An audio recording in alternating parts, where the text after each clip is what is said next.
bought preferred stock, or invested in Goldman Sachs. Wall Street, you had Lehman Brothers was failing and Bear Stearns was failing. We're losing about a bank a week right now in this country. Yet, some savvy investor in Omaha, Nebraska swooped in and bought probably the most storied financial franchise in history. So he saw something at that point in time, and that led to a series of investments similar to that. Much too much for you to view from back there, but when you look at this later, what I tried to do is capture some of the symptoms and the causes of companies that are underperforming. When I say troubled companies or turnaround companies or underperforming companies, just consider it all the same wording. Anyway, some symptoms of companies that are having trouble.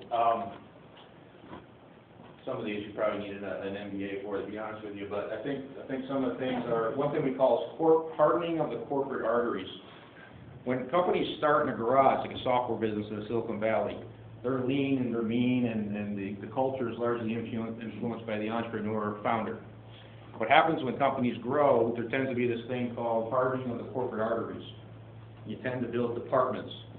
In departments, there might be a vice president, and then the vice president wants to build out their little fiefdom.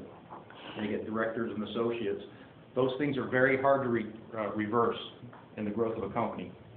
In my world, in the turnaround business, those are usually the low-hanging fruit where you can make opportunity in your investment, and you obviously don't tell the seller, but as the buyer, you're going to go in there, and those are the areas where you can streamline and create opportunity for profitability. Harry, when you say that's the very thing that keeps the company that was once agile from being agile again, and if you can get some of those management players out there, you can create the agility again? I think the hardest thing to do is overcome a rotten culture. But if a company wants to perform better, if the baseball team wants to win, then you can create efficiencies and strip out this selling, general, and administrative portions of a company. This is a personal opinion, but something I've seen on Wall Street and in the world I'm in now, is I tend to think of companies as having two primary envelopes, from the idea to about 10 million in revenues. There's a large number of companies that can go from an idea to about 10 million in revenues. And then you find that a lot of companies get stuck. They just can't seem to get beyond that. And the reason is that, one, it might be the entrepreneur or the founder doesn't really know how to now take their great ideas and their vision and delegate it down and build a base. Two, they don't know how to access the capital to allow them to grow and to build out a delegated base of talent within an organization. And then the third thing is they may have grown from 0 to 10 on one customer or one product, and they need to expand their portfolio of customers or products. The other envelope that I see quite often is from $10 to $100 million in revenues. And these might sound like large numbers, but if you compare that to like a American Airlines, 20 billion or so, it's not.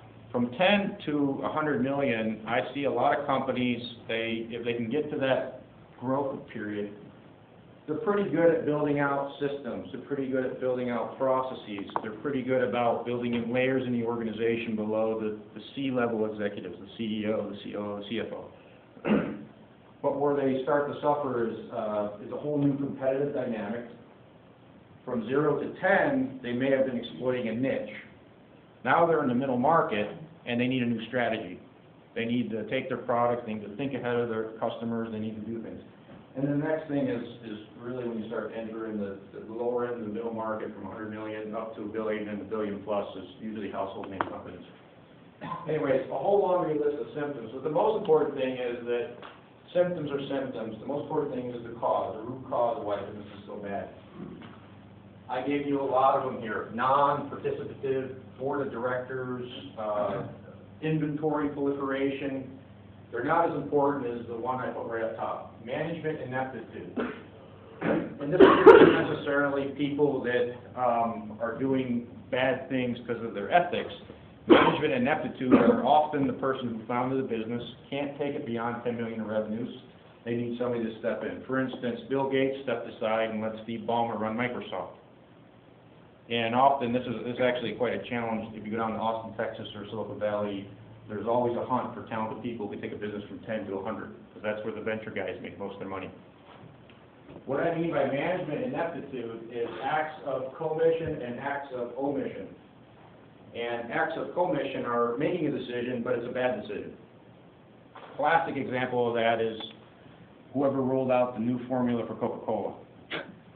You had a product that was, Selling. top product in the world of its genre, and they changed the formula, and it backfired. Acts of omission are something that I see a lot in my world. These are when times are tough. When times are tough, people tend to retreat back to what they know best. If you came from the accounting world and all of a sudden you're running a company and times are tough, you tend to retreat back to accounting. If you come from the sales world, you tend to retreat back to sales.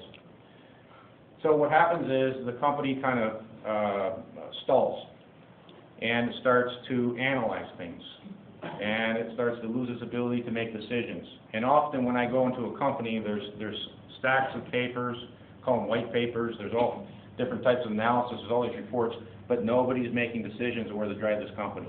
And they sit there and they watch it and they watch it, and it starts to go down this little bit of a death spiral. So those are the acts of omission, and those are the acts of commission. And they're the single most important reasons why businesses can go awry.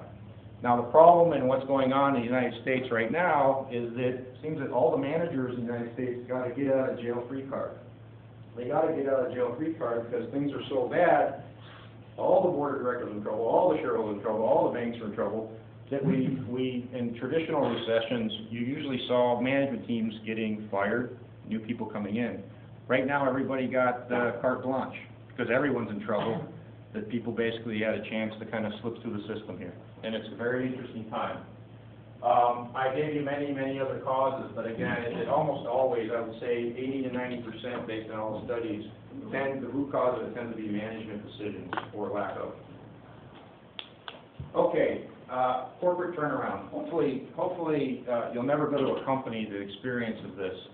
Or if you do, hopefully you're doing it as the investor and you have a plan for it. But if you're there, some interesting things to talk about. Companies have, as you know, they have different maturity cycles. We talked about 0 to 10, 10 to 100, 100 plus. But in the health of a company, they can also have different cycles. The first period of a corporate demise is the crisis period. The severity of crisis tends to increase, and this is when people are not making decisions and they're just kind of watching the ship go down.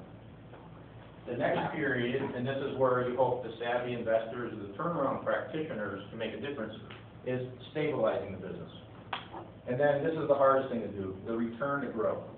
The reason why the return to growth is hard is because right here, you start to have morale problems, you start to have attitudes, you start to have people looking for new jobs, you have banks that aren't supportive, you have people who invest in the company don't want to give any more money, and often you don't catch it. And as they say right here, is often like rearranging the deck chairs in the Titanic. Doesn't get you anywhere. Stabilizing a business, you can do things to stabilize a business just by stopping doing some things that are harmful. Again, the hardest thing to do is to ricochet and start growing a business again.